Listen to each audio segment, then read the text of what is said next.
ना कि बहाने दिखाओगे कि नहीं पढ़ पा रहे हैं, सर घूम रहा है, माथा चक्कर दे रहा है, तो फिर नहीं होगा। और अगर डेडिकेशन के साथ पढ़ाई कर लोगे, मात्र भैया 2 महीना तक 60 दिन के भीतर अगर लोगे, क्योंकि जनवरी में आपका एग्जाम होना है, 60 दिन तक अगर लोगे तो एसएसजीडी की भर्ती में भैया 100% सिलेक्शन लेके आओगे। छाती ठोक के बोल रहा हूँ कि आपका बदन पे वर्दी चढ़ेगा। आपके बाप माँ जब एक अपने एज में हो, बूढ़े हो चुके हो, तो अपने पापा को राजा और मम्मी को रानी की तरह रखो, क्योंकि दुनिया में कोई आपका साथ नहीं देगा। उस टाइम पे माँ बाप के साथ देने वाले हैं, लेकिन राजा और रानी बनाने के लिए मेहनत करना पड़ेगा। मुझे पता है आपने बहुत रोया है, आपने बहुत कुछ खोया है, लेकिन अब टाइम है मेहनत करके सिलेक्शन लेने का। अब टाइम है अपना नाम रोशन करने का। जो आपके बाप माँ को ताने मारते हैं, आपको ताने मारते हैं, उन पड़ोसियों के मुंह पे सक्सेस का थप्पा मारने का टाइम है मेरे दोस्त।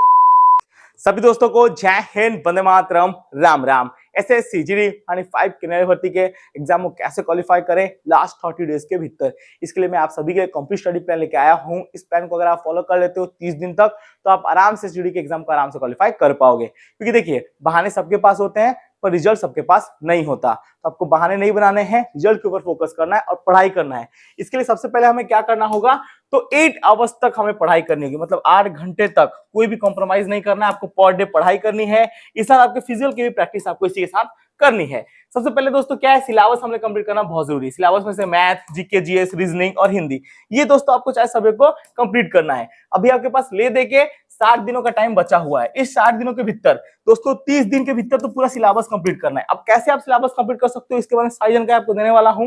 वीडियो आप देखना, इससे आपका सारा डाउट क्लियर हो जाएगा। पहले तो सिलेबस कंप्लीट करना है, दूसरा आपको पीवाईक्यू से प्रैक्टिस करना है। पीवाईक्यू क्या होता है, प्रीवियस ईयर क्वेश्चन। तो इसे आप कंबाइन करके भी दोस्तों प्रैक्टिस कर सकते हो और अपना सिलेबस कंप्लीट कर सकते हो। आप कैसे करोगे, देखिए सबसे पहले अगर हम बात करें मैथ में, तो मैथ के सिलेबस में मोस्ट पॉइंट टॉपिक्स कौन कौन से हैं, तो दोस्तों ये मैथ के सिलेबस में मोस्ट पॉइंट टॉपिक्स आप यहाँ पे देख सकते हैं। जैसे आपके number system, percentage, ratio purpose, average, simple interest, compound interest, profit loss, discount, ठीक है। एंड दोस्तों आप यहाँ देखते हैं mensuration, time distance, time work, whole number, ये सब रहने वाले हैं। अब ये सब को क्या है ना, टॉपिक वाइज आपको प्रैक्टिस करना है। इसमें से जितने भी यहाँ पे टॉपिक दिए गए, सारे टॉपिक को आपने पहले से प्रैक्टिस किया होगा, नहीं भी किया है तो भैया इसे टॉपिक वाइज आपको प्रैक्टिस करना है। किरण पब्लिकेशन की बुक्स के बारे में आपको पहले ही बताया था, तो ये बुक से आप प्रैक्टिस कर सकते हो। इस बुक का कॉस्ट मात्र 125 रुपीज है, अगर आप इसे सिंगल में परचेस करते हो तो दोस्तों आप यहाँ पे दोस्तों आराम से इस बुक से करीबन पर डे, नहीं भी तो आप दोस्तों करीबन 70 क्वेश्चन का प्रैक्टिस करो हर दिन, और 2 घंटा तक आपको मैथ पढ़ना है। अब आपको ये नहीं बताऊंगा कि कौन से टाइम में पढ़ना है, जो टाइम आपको दोस्तों लगे कि आप मैथ पढ़ सकते हो, उस टाइम में आपको 2 घंटे तक मैथ पढ़ना है। और भैया इसमें से जो भी आपका टॉपिक में डाउट हो रहा है, चाहे नंबर सिस्टम हो, percentage, ratio purpose, average, simple, compound interest, profit loss, उसका भैया प्रैक्टिस करना है। और चैप्टर वाइज आपको ये इस बुक में मिल जाएगा, हर चैप्टर का आपको पर्सनली क्वेश्चन मिलने वाला है इस बुक में। तो इस बुक के थ्रू आप दोस्तों इसका तैयारी कर लेना। इस बुक के बारे में मैंने आपको पहले भी इंफॉर्मेशन दी थी, 90% बच्चों के पास ये बुक होगा। अगर आपका बुक है तो इसी बुक से प्रैक्टिस करना है। इसमें 2200 प्लस आपको चैप्टर वाइज क्वेश्चन मिल जाएंगे। तो इस सारे टॉपिक को कवर करना है, मतलब पर डे 70 क्वेश्चन का सेट लगाना है। और दोस्तों ये आपको कब तक करना है, 30 दिनों तक करना है। और 2 घंटे दोस्तों स्पेशली मैथ के ऊपर फोकस करना है, क्योंकि दोस्तों देखिए मैथ के ऊपर फोकस करोगे तो मैथ में आप हाईएस्ट स्कोर रख सकते हो। लोग बोलते हैं मैथ ज्यादा बहुत हार्ड होता है, लेकिन मैथ में अगर आप चाहो तो हाईएस्ट नंबर रख सकते हो। मतलब दोस्तों आप चाहो तो मैथ में 40 नंबर रखने की भी कैपेसिटी है, अगर थोड़ा सा मेहनत कर लो तो। इससे जैसे ये मैथ है, सेम टू सेम आपका दोस्तों यहाँ पे आप देख सकते हो आपका रीजनिंग का।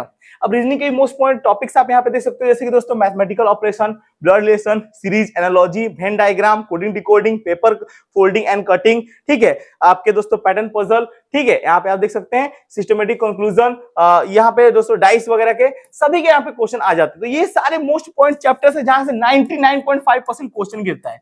इसको भी दोस्तों पर डे 2 आवर्स तक प्रैक्टिस करना है। और दोस्तों कैसे प्रैक्टिस करना है, उसके लिए भी दोस्तों आप यहाँ पे देख सकते हैं ये बुक आती है, इसमें 70 क्वेश्चन से प्रैक्टिस करना है। इस बुक से आप 70 क्वेश्चन उठाना और पर डे 2 आवर्स इसको प्रैक्टिस करना। टॉपिक वाइज आपको जो टॉपिक में डाउट है, सोचो आपको एनालॉजी वाला टॉपिक में डाउट हो रहा है, आप एनालॉजी वाला टॉपिक को ले लो और हर दिन 70 क्वेश्चन इसका प्रैक्टिस कर लो। आज एनालॉजी का प्रैक्टिस कर लिया, कल भैया वेन डायग्राम कर लिया, दूसरा दिन कोडिंग डिकोडिंग कर लिया, तीसरा दिन दोस्तों पेपर फोल्डिंग एंड कटिंग कर लिया, इसके बाद दोस्तों फिर डाइस कर लिया। जब आप ऐसे पर डे चैप्टर वाइज आप इसको प्रैक्टिस करते रहोगे ना, तो जैसे कि आपका ऑलमोस्ट आपको आता है पेपर कटिंग कैसे होता है, सीरीज का क्वेश्चन कैसे आता है, इसका आपको नॉलेज है।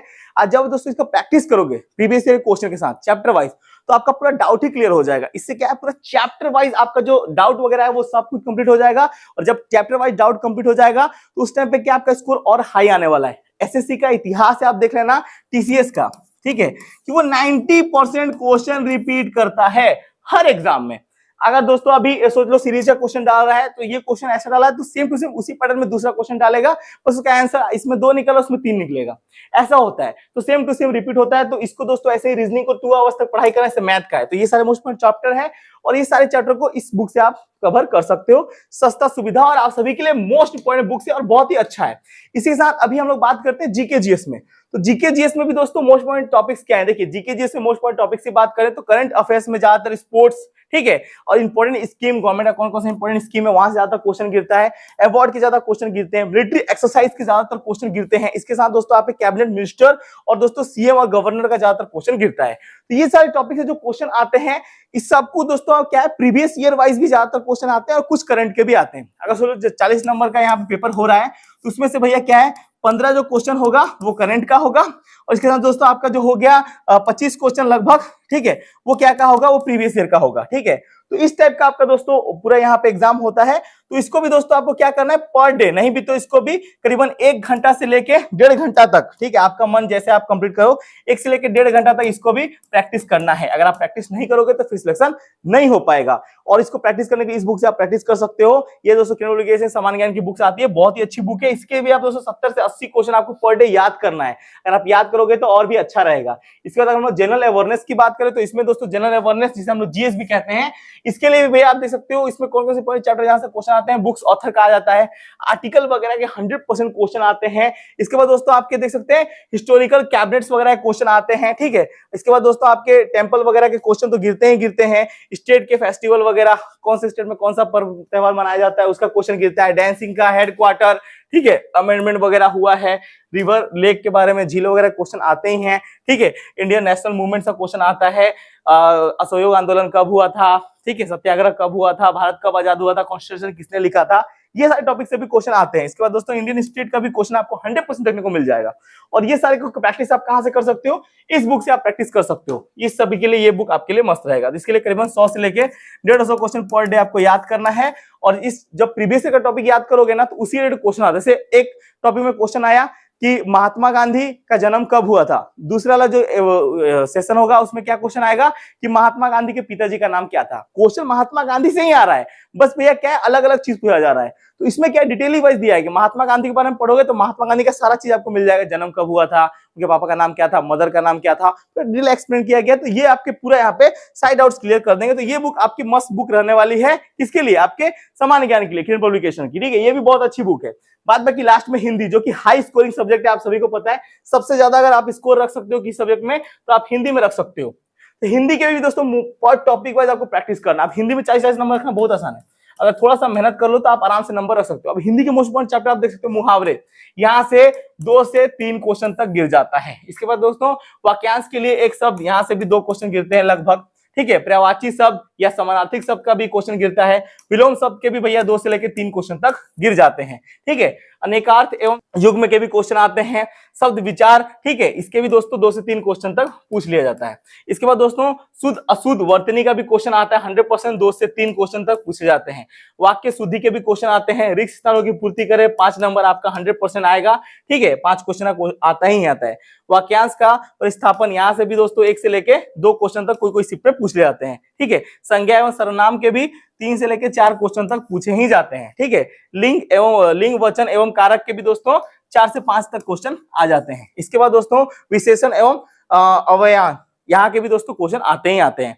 तो ये सारे टॉपिक्स हैं। इन सारे टॉपिक को भी दोस्तों आपको कवर करना है पर डे, करीबन नहीं भी तो 1 आवर्स तक आपको प्रैक्टिस करना है। हर टॉपिक से भैया करीबन 70 से लेके 80 क्वेश्चन तक प्रैक्टिस करना है हर टॉपिक, जिससे आपका टॉपिक का डाउट क्लियर हो जाए। अब मुहावरे में किस टाइप के क्वेश्चन आते हैं इसका डाउट क्लियर करना है। इसके लिए क्या है, टॉपिक वाइज आप करोगे तो आपके लिए अच्छा रहेगा। और उसके लिए दोस्तों ये बुक्स आ जाती है किरण पब्लिकेशन की, हिंदी की, आप देख सकते हैं, जो कि दोस्तों आपके सारे डाउट्स वगैरह क्लियर करने पूरी सहायता कर देगी। तो ये बुक्स आपके लिए पूरी सहायक रहने वाली है। ये बुक जो आपको मैं बता रहा हूँ, ये बुक्स भी आपकी पूरी सहायता, चैप्टर वाइज है ना, इसलिए मैं आपको बुक सजेस्ट करूँ कि चैप्टर वाइज है। और ये देख सकते हैं, ये भी पूरे चैप्टर वाइज आपको प्रैक्टिस करना है। अब जब चैप्टर वाइज आप प्रैक्टिस करोगे तो आपका ऑलमोस्ट 90% सारा डाउट क्लियर हो जाएगा। तो ये जितने भी बुक्स हैं ना यहाँ, सारे बुक चैप्टर वाइज है, आपको इसमें पूरी सहायता कर देगी। सारे बुक का वीडियो डिस्क्रिप्शन मिल जाएगा और कॉमो में खरीदोगे तो और सस्ता मिल जाएगा, क्योंकि लास्ट टाइम में ये बुक आपकी पूरी सहायता करेगी प्रीवियस ईयर का प्रैक्टिस करने के लिए। 30 भैया 30 दिनों के भीतर अगर आपको एग्जाम क्वालिफाई करना है तो किरण पब्लिकेशन की ये बुक आपकी पूरी पूरी सहायता करने वाली है। ये सारे बुक का वीडियो डिस्क्रिप्शन मिल जाएगा। देखिए, और इसमें क्या आपको दो चीज कवर हो जाएगा। पहले तो आपका सिलेबस कंप्लीट हो जाएगा 30 दिनों के भीतर। दूसरा, आपका प्रीवियस ईयर क्वेश्चन का सारा नॉलेज हो जाएगा। ये दो चीज दोस्तों इस बुक से ही क्लियर हो गई। बाद बाकी आपको जो रिवीजन करना है, जैसे कि आप तो सोच रहे हैं आपने कुछ भी प्रैक्टिस किया है, आप सोच रहे हैं आपने मैथ का ही प्रैक्टिस किया है, अब आपको दोस्तों प्रैक्टिस किया है, प्रीवियस ईयर क्वेश्चन लगाया है और फिर उसको आप रिवाइज कर रहे हो जो भी आप भूल गए हो लास्ट टाइम में। क्योंकि देखिए, एग्जाम क्वालिफाई करना है तो लास्ट टाइम में आपके बहुत ज्यादा ये होने वाला है। देखिए, क्योंकि मैं आपको एक चीज बता दूं, जो आपका एग्जाम होगा एसएसजीडी का, उसका 30 दिन के भीतर आपने सिलेबस कंप्लीट कर लिया, जैसे मैंने आपको बताया। उसके बाद आपको रिवीजन करना है, तो रिवीजन भी भैया 30 दिनों के भीतर आपके पास सफिशिएंट टाइम रहेगा, इससे आप रिवीजन कर पाओगे। और रिवीजन क्या करना है, जो भी आपने प्रैक्टिस वगैरह किया उसको फिर से एक बार देखना है। ये बार बार रिवीजन करोगे तो ही जाके आपको क्वेश्चन याद होगा। अब देखिए, बहाने बहुत लोगों के पास होंगे कि 8 घंटा सर भैया पढ़ाई नहीं कर पा रहे, नींद आ रहा है, सर घूम रहा है, माथा चक्कर दे रहा है। लेकिन अगर आप पढ़ाई करना चाहते हो तो फिर दुनिया की ऐसी कोई ताकत नहीं जो आपकी पढ़ाई को रोक सके। लेकिन अगर आप पढ़ाई नहीं करना चाहते तो भैया फिर गए। इसीलिए आपको पढ़ाई करने के लिए इंटरेस्ट जगाना पड़ेगा, मेहनत करनी पड़ेगी और अपने आप को रगड़ना पड़ेगा। क्योंकि मैं हमेशा कहता हूं कि बहाने दिखाओगे कि नहीं पढ़ पा रहे हैं, सर घूम रहा है, माथा चक्कर दे रहा है, तो फिर नहीं होगा। और अगर डेडिकेशन के साथ पढ़ाई कर लोगे, मात्र भैया 2 महीना तक 60 दिन के भीतर अगर लोगे, क्योंकि जनवरी में आपका एग्जाम होना है, 60 दिन तक अगर लोगे तो एसएसजीडी की भर्ती में भैया 100% सिलेक्शन लेके आओगे। छाती ठोक के बोल रहा हूँ कि आपका बदन पे वर्दी चढ़ेगा। लेकिन सिलेक्शन करना पड़ेगा, रिवाइज करना है, तो रिवीजन आपको उस टाइप से करना है। इसके बाद 30 दिनों के बाद आप दोस्तों रिवाइज करना, क्योंकि पर डे आप अगर रिवीजन करोगे तो फिर आपके पास दिक्कत होगा। मॉक टेस्ट के लिए भी दोस्तों आपको करना है, क्योंकि देखिए, आप जब प्रैक्टिस कर रहे हो, पीवाईक्यू लगा रहे हो, तो इसमें आपको मॉक टेस्ट वगैरह भी लगाना जरूरी है। मॉक टेस्ट के लिए भी किरण पब्लिकेशन की बुक्स आ जाती है, ये आपके मॉक टेस्ट में पूरी पूरी सहायता कर देगी। इससे आपका स्कोर इंप्रूव हो रहा है कि नहीं हो रहा है, कंबाइन सारे पेपर होते हैं ना, तो एक कंबाइन आपके मॉक टेस्ट रहने वाला है। मैथ, रीजनिंग, जीके जैसे सबको कंबाइन करके जैसे एसएसजीडी में पेपर आता है, सेम टू सेम इस बुक में भी आ जाएगा। तो यहाँ से भी आप प्रैक्टिस कर लेना। और बाद बाकी दोस्तों इसी हिसाब से आपको 8 घंटे तक पढ़ाई करनी है 30 दिनों के भीतर। अगर 30 दिन के भीतर आप इतना पढ़ाई कर लेते हो तो फिर किसी का बाप का सिलेक्शन नहीं रोक पाएगा। क्योंकि देखिए, सिलेक्शन को कौन रोकता है? आप खुद अपने सिलेक्शन को रोकते हो, आप खुद मेहनत करने से पीछे हटते हो, इसीलिए आपका सिलेक्शन नहीं हो पाता। अगर आप अपने आप को रगड़ने को तैयार हो, अगर आप मेहनत करने को तैयार हो, तो फिर दुनिया किसी कोई ताकत नहीं जो आपका सिलेक्शन रोक दे। सबसे बड़ी बात है कि एसएसजीडी में नौकरी पाना है तो बस तो एक दो ही चीज तो करना है। एक, डेडिकेशन पढ़ाई करनी है, इतना नंबर रख देना, इतना नंबर रख देना है कि जिस दिन जीडी का फिजिकल मेडिकल सब खत्म हो, उस दिन भैया आपको ये सोचना ना पड़े कि मेरा 2 नंबर कम है, 3 नंबर कम, मेरा सिलेक्शन हुआ कि नहीं होगा, मेरा नौकरी हुआ कि नहीं होगा। आपके मन में डर ना रहे, आपके मन में ये चीज का प्राउड हो कि मेरा 30 नंबर ज्यादा है, मेरा 20 नंबर ज्यादा है, मेरा 25 नंबर ज्यादा है। नौकरी किसी का बाप नहीं रोक सकता। अगर इस टाइप से आप पढ़ाई कर लो तो 145 नंबर कोई भी नहीं रोक पाएगा। अगर इस डेडिकेशन के साथ पढ़ाई कर लो, जैसे मैंने आपको बताया, 145 नंबर तक कोई नहीं रोक पाएगा। मैं आपको लिख के दे रहा हूं, लेकिन उस डेडिकेशन आपको पढ़ाई करनी पड़ेगी, मेहनत करना पड़ेगा, अपने आप को रगड़ना पड़ेगा। क्योंकि आपके पास क्या है, बहाने हैं, इसलिए रिजल्ट नहीं है। बहाना नहीं दिखाना है, रिजल्ट पे फोकस करना है। याद रखना, अपने माँ बाप को रानी बना के रखना है। जब भी दोस्तों दुनिया में कोई आपका साथ ना दे तो आपका साथ देने के सिर्फ एक ही आदमी खड़ा होता है, वो आपके माँ और बाप हैं। तो उस माँ और बाप को भैया राजा और रानी बना के रखना है। पापा है राजा, मम्मी है रानी, उस हिसाब से रखना है। तो आज पढ़ाई करनी पड़ेगी, आज मेहनत करना पड़ेगा। तुम चाहते हो कि नहीं तुम्हारे पापा सांस शादी ठोक के कहे कि मेरा बेटा सीआरपीएफ में जॉब करता है, मेरा बेटा एसबी में जॉब करता है, मेरा बेटा एनएसजी स्पेशल फोर्स में है, तो ये सब कैसे बोल पाएंगे? अगर आप मेहनत नहीं करोगे तो फिर आपके पापा वो गर्व नहीं दिखा पाएंगे। ऐसे बहुत सारे स्टूडेंट हैं जो कि जीडी के फिजिकल में क्वालिफाई नहीं कर पाए, 2 नंबर 3 नंबर 5 नंबर के चक्कर में वो फेल हो गए। ऐसे बहुत सारे बच्चे हैं जो कि फिजिकल में कट गए, मेडिकल में कट गए, उनका सपना इस बार अधूरा ही रह गया। और ऐसे बहुत सारे बच्चे हैं जो कि फाइनल मिड में भी छटने वाले हैं। लेकिन जब आप फेल होके जाते हुए घर में ना, और जब मम्मी पूछती है क्या हुआ, तो आप कहते हो कि मैं फेल हो गया मम्मी, फिजिकल फेल हो गया, आपकी बार एग्जाम क्वालिफाई नहीं कर पाए, और हंस के चले आते होगे। आप तो अपने घर में रो भी नहीं सकते क्योंकि आप लड़के हो। अगर रोगे, आप ही कमजोर पड़ जाओगे, तो फिर लोग तो आपके ऊपर हंसेंगे, मजाक उड़ाएंगे, ताना मारेंगे, और बूढ़े मम्मी पापा को संभालेगा कौन? मुझे पता है लड़के तो रो भी नहीं सकते, लेकिन रूम में आप जाके 100% रोते होगे क्योंकि आपने मेहनत की है। और जब इंसान मेहनत करता है ना, तो उसके आंख में ऑटोमेटिक आंसू आता है। और जो आंसू होता है ना, वो ऐसा नहीं है कि उसने मजाक किया है घूम फिर के आगे, नहीं, उसने मेहनत की है, उसने पढ़ाई किया है, बस पढ़ाई में थोड़ी सी कमी रह गई जिसकी वजह से उसका एग्जाम क्वालिफाई नहीं हुआ। और जो आंसू गिरता है ना, वो आंसू आप सभी के लिए एक मोटिवेशन है। और जिस दिन वो सिलेक्शन होगा ना, आप अगर अब की बार फेल हो चुके हो तो मेरा दर्द समझ पाओगे, बच्चों का दर्द समझ पाओगे कि जब वो आपका सिलेक्शन होगा और आप याद करोगे उस लम्हे को कि एक दिन ऐसा था कि मैं फिजिकल में फेल हुआ था, मेरा नंबर कम आया था, मैं रिटन क्वालिफाई नहीं कर पाया था और रूम में बैठ के अकेला रो रहा था। और वो दिन है, और एक आज का दिन है कि आज मेरे बदन पे वर्दी है और मैंने अपनी मेहनत से इस वर्दी को प्राप्त किया है। किससे भीख नहीं मांगी हमने अपनी मेहनत से अपनी वर्दी को प्राप्त किया है। वो जो मोमेंट होगा ना, वो लाइफ का स्पेशल मोमेंट होने वाला है। और मैं चाहता हूं कि वो मोमेंट आप जियो। जिस दिन आपके बाप माँ जब एक अपने एज में हो, बूढ़े हो चुके हो, तो अपने पापा को राजा और मम्मी को रानी की तरह रखो, क्योंकि दुनिया में कोई आपका साथ नहीं देगा, उस टाइम पे माँ बाप के साथ देने वाले हैं।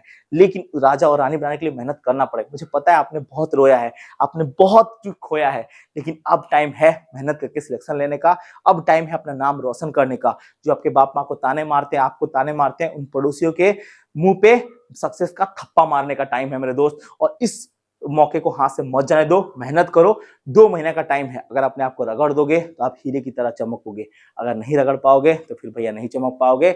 और याद रखना, लोहा चाहे कितना भी ताकतवर हो, लेकिन सोने से ज्यादा कीमती नहीं होता, और सुनहरा कचड़ा भी भैया लोहे से ज्यादा कीमती होता है। इसीलिए लोहा नहीं, सोना बनो, और सोना बनने के लिए पढ़ाई करनी पड़ेगी। मैं हमेशा कहता हूँ, education is the most powerful weapon which can use the change of world.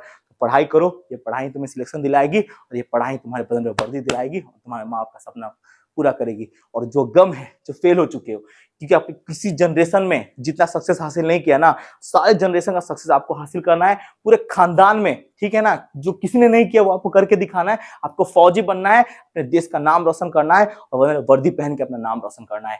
जय हिंद, जय भारत। इस हिसाब से पढ़ाई करो। सिलेक्शन किसी का बाप रोक दे तो बोलना कि सौरभ मिश्रा ने क्या कहा था। बोलो भारत माता की जय, वंदे मातरम। जय हिंद, जय भारत।